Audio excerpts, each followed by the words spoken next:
Okay, so a little bit deeper into the intrinsic versus extrinsic debate. I know a lot of people kind of go into it thinking intrinsic is the best way to go. You know, if the students are internally motivated, then there's no need for the external motivators and blah, blah, blah. But that's not always the case. So I just want to kind of show some of the pros and cons to the extrinsic motivation. Really, if you look, one of the biggest cons is that it can reduce the intrinsic motivation. Now, that's when the studies are showing that that's when it is used excessively. Random little extrinsic rewards, will make students feel confident and give them that internal motivation to continue to do well. If every now and then, you're walking around and, I'm going to give a sticker to anybody who has this problem right. That's an external reward where students are working for that sticker, but later on, they may feel more internally motivated to try and get every problem right, just in case there is that external reward. It may take something that students find enjoyable and turn it into more like work.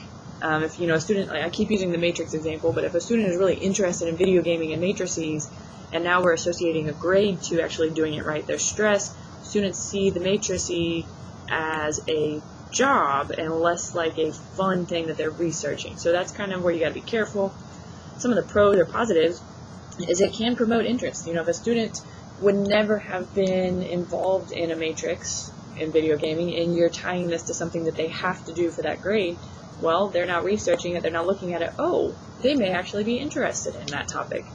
It can motivate the acquisition of new skills or knowledge kind of the same way. They may not take that initiative initially, but when there's that grade associated to it, they have to, and now they see that they're into it.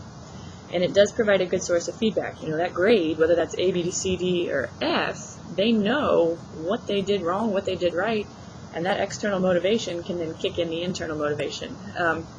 You just have to be careful in a balance of each. You don't want to overload students with the extrinsic rewards or punishments, but at the same time, you don't want to rely on a 15, 16-year-old to be internally motivated for every single topic that you're doing. That's just not realistic.